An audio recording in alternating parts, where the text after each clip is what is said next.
Welcome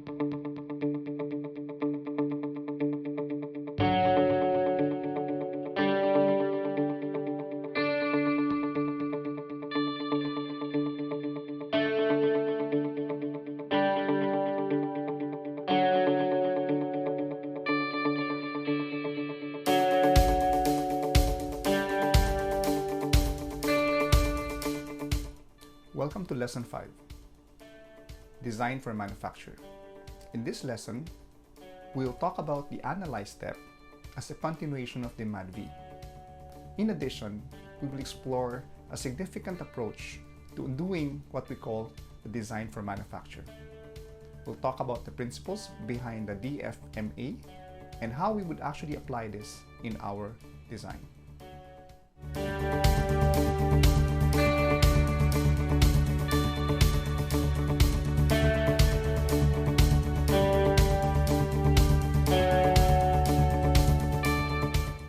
In this lesson, we will continue the discussion on the MAD-V. We will talk about the Analyze step and the elements of the Analyze step. We'll discuss the details of the concept on Design for Manufacture and Assembly, what it is, what are its implications, and why we should do it. And finally, we'll cover the principles of Design for Manufacture and Assembly and how you might use it in your own initiative. Step 3, Analyze, is where we now develop the concept of our design. Later on, when we go to the next step, which is Design, we will develop the concept into its detailed components. We've gone through Define, Measure, and now we're at the Analyze step of the MAD-V. In the Analyze step, the product development team will now generate concepts that they believe may or can be able to satisfy the customer requirements. Note that in the Measure step, we talk about identifying our customer must-have, satisfiers or delighters, which came from the Kano model, and we now use them as a way by which we can ideate concepts. In ideating these concepts, the team can now use what we call Design for X guidelines that would allow them to identify the concepts that can be more feasible and viable when they go into the detailed design later on. When doing the Analyze step, the product development team will develop design concepts that they might want to explore in their development process. They will evaluate these design concepts and be able to factor in some of those design for manufacture and assembly concepts that can provide a better picture of the viability of the concept before they even go to the detailed design. And then eventually, the team will now have to select the best fit concept based on the customer requirements translated into the product requirements at the Measure step.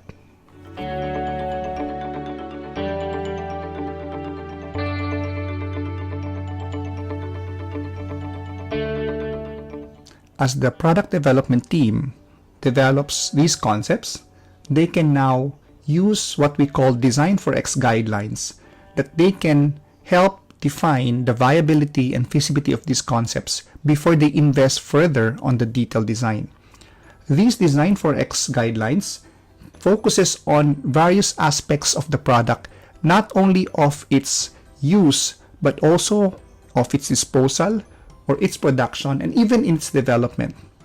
Examples of Design for X concepts are the more popular ones, which is Design for Assembly, Design for Manufacturing. You also have Design for Environment, or Design for Disassembly, or Reuse, and of course the Design for Environment. The Design for Manufacturing and the Design for Assembly oftentimes are treated as one, which is called DMFA. These concepts were developed early on in the 80s by Geoffrey Boothroyd and Peter Dewhurst. And the idea was to provide guidelines for the development team to anticipate the challenges of their product when it gets to production. So in general, when we say design for assembly, it is simply a method of the design wherein you look at the ease of the assembly. You note in terms of assembly times and the cost in which each part would contribute to your product. Design for manufacture, on the other hand, focuses more on the ease of manufacturing of the parts and the parts that will be used during the assembly. We also identify the cost of making these parts and what are the trade-offs of making parts versus assembling the parts. In the end, we explore various aspects of manufacturing by looking at the right process, the right materials, and even the tolerances of the machine that would allow you to make the parts and assemble them easier later on. While DFMA are often treated almost the same, let me differentiate the two so we know exactly the intentions of each ideas. When you talk about design for assembly, the goal is to minimize or optimize the way you will put the parts together. The focus is to reduce the product assembly cost, and the outcome is to minimize the number of steps you need to assemble such product.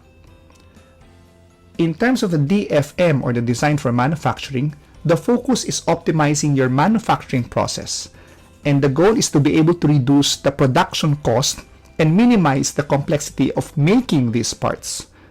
Furthermore, the focus of DFM is on the ease of manufacturing, while DFA is in the ease of putting the parts together. However, in general, all of them, the two principles, do focus on reducing material, overhead and labor cost, reduction of time, and reduction of total cost. When conducting DFMA, we need to be able to understand exactly what are the costs that we are driving at. In general, when we talk about cost influencers, it is firmly believed that a significant amount of the total cost of production is heavily influenced by the design. Oftentimes, the design locks in the cost of production based on the concept being pursued. Furthermore, when you talk about pursuing DFM and DFA, you are actually pursuing two different kinds of cost. For DFA, as less and less parts are being used or needed, then the savings from assembly greatly increases. However, there is a trade-off where when there's fewer and fewer parts, it can translate to more complicated part to make, because that part becomes more universal, and therefore it can provide multiple functions. So when you look at DFM and DFA, you have to be sensitive that you're actually balancing two costs, that you're not able to get the full benefits of the two, but rather a trade-off of the two. Once you are able to consciously manage and understand these two costs, you need to be able to design the right concept early on that would allow you to balance the cost of assembly and the cost of manufacturing. As the product is being developed from the concept to the production to the usage to the disposal, the cost incurred goes up as well. And what we need is to be able to consciously understand how these costs can grow.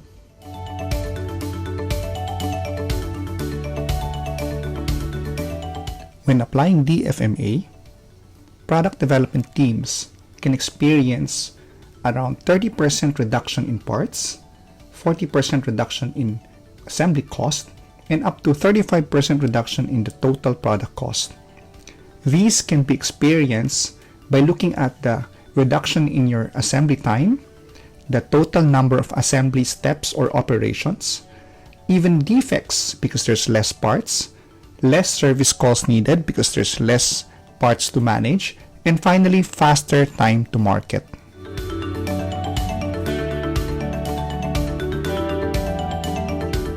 By applying DFMA, we get to experience fewer parts, but fewer parts means less inventory to keep, less work in process, a simplified logistics, less purchasing problems, lower material cost, fewer parts to design, and fewer subcontractors.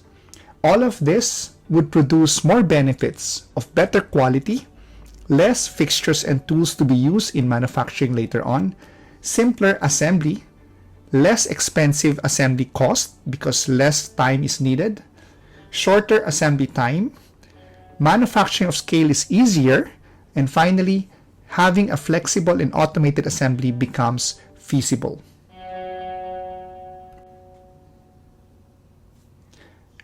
There are 11 principles of DFMA.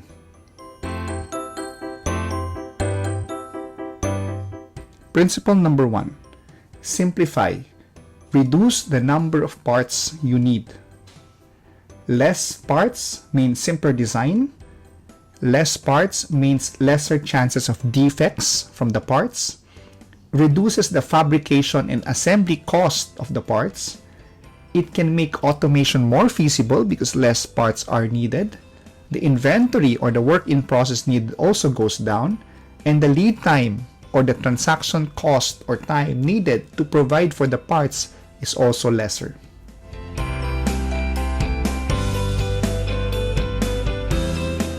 Principle number 2 is to standardize the parts. You get to see different packaging, for example, having similar bottle caps or same bottles. Having a standardized parts allows you to train your people in handling parts better. It also reduces the variety of SKUs in your WIP or in your inventory. It can lead to better automation because the process can apply for various SKUs. It's easier to work with suppliers because components are less. And finally, interchangeability and availability of parts becomes higher.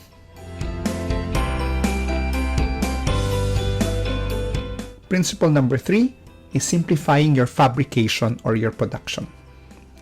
Processes that are compatible with materials used can be done across parts or across products. Processes that are more compatible will not have a problem with volume. You can avoid needless changes in tooling.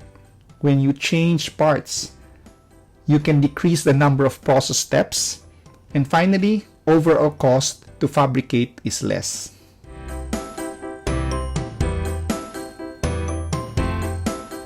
Principle number 4. Design within known production capabilities. By taking advantage of your current production capability, you can make sure that there's going to be less scrap and rework. It's easier to partner with your existing developers or your suppliers. Inspection activities are less because it's going to be similar, and functions are not going to be affected by the assembly process because the variation is less. Principle number 5 is to maximize the functionality of each part. The goal is to make sure that the parts that you put in can perform more than one function. This reduces the need for more parts.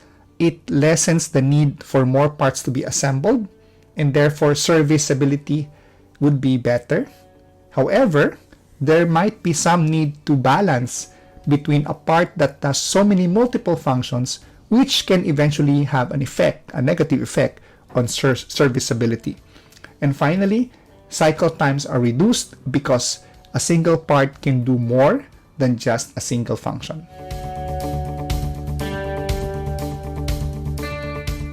Principle number 6 is mistake proofing or poka-yoke. The goal is to be able to build into the product the ability for it to be able to avoid mistakes. Users or manufacturing or anybody who may have to make or use the product can avoid making the mistakes. Foolproofing your product can lead to fewer frustrations, not just for manufacturing but also your users or your customers. By foolproofing your product, you reduce the needed activity for inspection and defect detection. Furthermore, it can also allow you to be able to see and save time to test products because it's easy to detect when mistakes are done. A good example would be using a SIM card where you try to insert it in your phone, but having that slice in one of the edge gives you an easier chances of doing it right the first time than allowing you to experiment on which side goes in to your phone. Principle 7. Designing for ease of assembly. The goal is to look at the process that is needed to handle the part by ensuring that you remove the non-value effort or activities.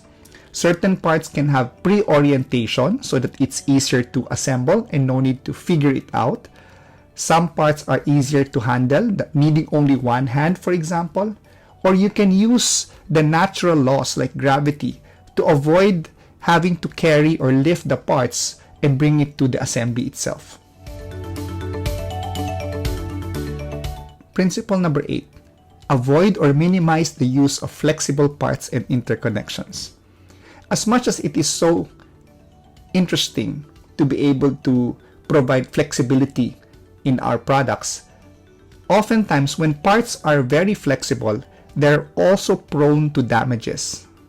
And when parts are flexible and when the interconnections are not that strong, you get to have more complaints and more problems when your customers use them. Furthermore, flimsy materials are often difficult to handle and assemble as well. So think about the parts that you can use and avoid using flexible parts.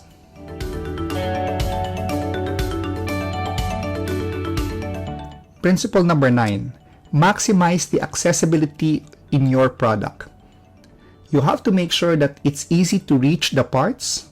The tasks needed to open, to use, would allow anybody, not just an ordinary person, but even those with handicap or persons with disabilities would need to have better access.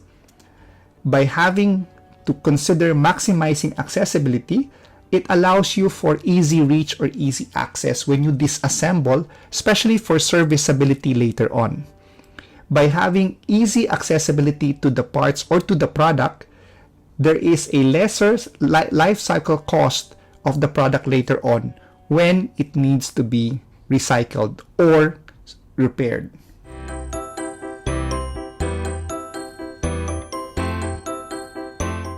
Principle number 10. Designing for modularity.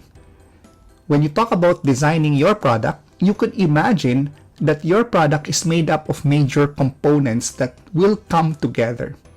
By considering a modular approach to your product, you get to facilitate the sub-assembly of these components rather than assembling all of them in one location.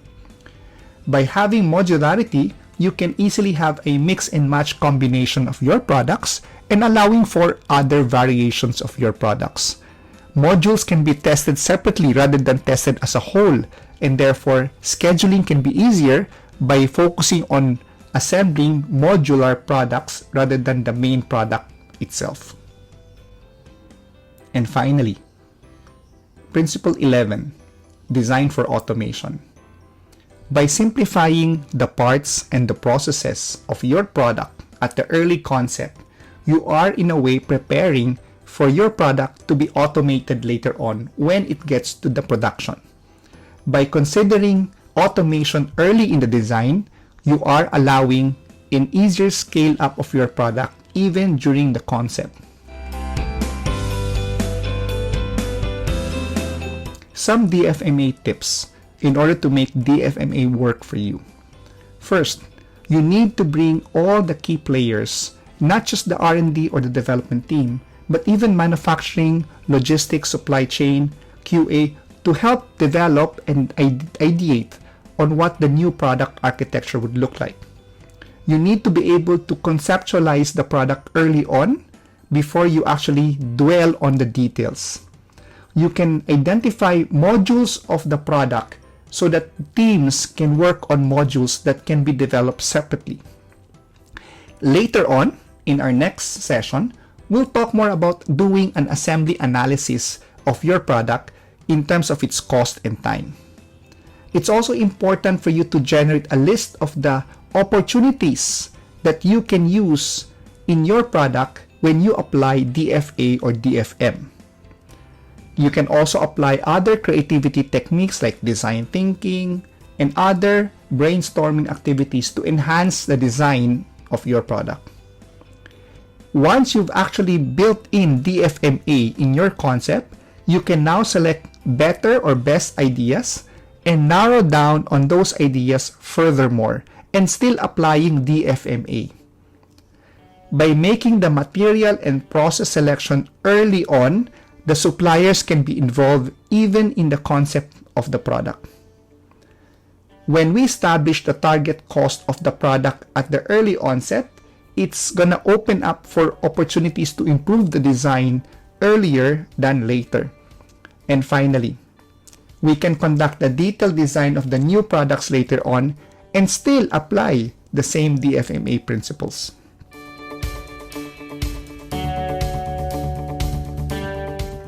I hope you can keep in mind the 11 principles of DFMA and be able to apply them in your succeeding projects in your design. Some key learnings from Lesson 5. 1. DFA is a method for designing the product for ease of assembly, where you want to make sure that the cost and time to assemble your product is managed. Learning number 2. Design for manufacture focuses more on the ease of manufacturing the parts and how the parts would later be assembled as well. And learning 3, we have the DFMA principles to serve as your guideline when you start your concept development of your design early on. By having this DFMA early on, you can consider how your products can be efficiently and effectively made and delivered for your customers.